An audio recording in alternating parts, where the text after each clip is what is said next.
Hey, it's Alvis down here, 1142 LA Drive. I'm standing in the brand new 2022 Tucson Ultimate Hybrid. Yeah, I said hybrid. This is Terry, and Terry, what are we going to do with it today? Yeah, I'm Terry from Drivewise. What we're going to have you do is we're going to have them get in the car, and we're going to go through all the setups, the seat and everything, stuff that we just take for granted every day. Excellent. We're going to do that. Let's go ahead. We take for granted driving, and what I want to do is I want to just go through how to set up a car properly for yourself. Sure, that's right? important. When you hop in, a lot of people just adjust it and they're not really thinking about it. They just hop in and go, right? Yep. So I'm going to have you hop in here. Okay. And I'm going to show you a couple of things. Okay. Okay. Alrighty. So the first thing when you hop in, I want to make sure the seat is forwards and backwards properly. Okay. And how do you see how you just reach and do it? Yeah. So how do you do it? What are you looking for? Well, I'm looking for a couple of things. I'm looking for sight lines. I'm looking for height, how I feel this way. So what I might do is drop it down a tad. Okay. I like to sit a little lower, not so high. Okay, good. So if you were a race car driver, yep, you'd want to sit really low and down in the center. But we're not race car drivers. No, we're just driving around the city, right? That's correct. So first thing I want to do is I want to make sure that you're forwards and backwards properly. Okay. So if you can put your foot and touch the firewall underneath the brake pedal there, that would be good. Okay. That way in an emergency, if you had to slam on the brakes, like a child ran out in front of you, you know you could put it right to the floor. Gotcha. I see people just barely touching it. Yeah. And then when they push hard in an emergency, the foot slips right off the pedal. Oh, that's interesting, yeah. So that's the first one.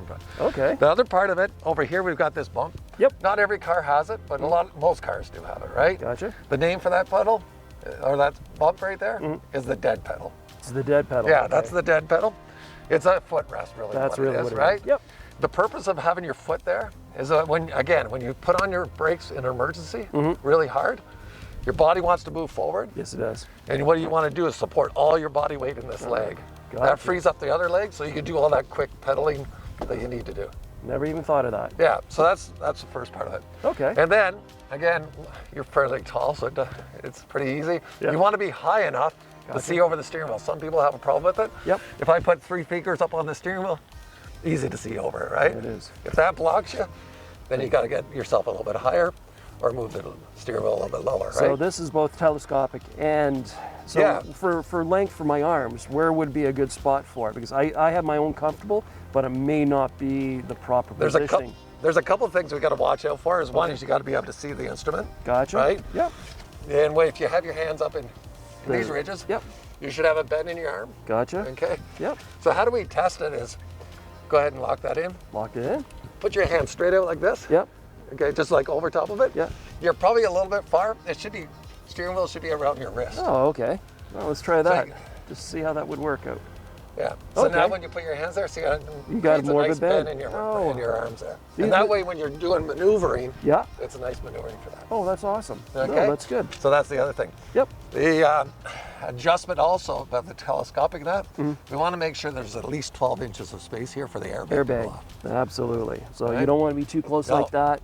Okay, so at least 12 inches, that rest. This is all good, so when I show somebody and they get into their car, I can also help. And I've got a daughter who's learning how to drive, so this is kind of good too. Yeah, so I know that this is the ideal. Yes. Not everybody can do the perfect, right? Yeah. Because some people have different proportions to their bodies, but this is the ideal. Okay. Okay? Next thing I want to show you is the headrest. Okay. The headrest, a lot of people just put it down and forget it. Yep. But it actually should be so that it's right in line with your ears, especially if you have the older ones with the small headrests. Yeah. Right? It should be in there. And no more than 2-inch space from the back of your head to the headrest. Okay. So the most common collision is getting rear-ended. Yeah. And you don't want a lot of travel before you catch it on that headrest. Yeah. Okay? So how am I there? You're pretty good. It's like your ears are right in the middle of it. Bingo. And when you sit comfortably, there's only a space about this much. Yeah. So a little bit of an inch there. Excellent. Okay. And the last thing, the seatbelt. Yes. Of course, right? A lot of people ask about that. Does it have does it move up and down, right? Yes, it does. We do a clinic for drivers over at the 55 Plus Center, and they don't even realize that's there sometimes. Gotcha. And people are putting it underneath your arms. We don't want any of that stuff. Nope. So you put it on correctly, move it up and down. Oh, okay. So how would I know it's correct for me? So once I have it in, is this too high? No, as long as it's not resting anywhere close to your neck or your throat, that's pretty hard. So this would be too low. That'd be too low. So this is This is good for me. Okay. It has to be comfortable too, because you don't want to be constantly picking at it. Yeah. And I see that happening. A lot of people just like pick at it constantly, so it has to be comfortable for you also. Okay. Okay. And that should set you up. Yep.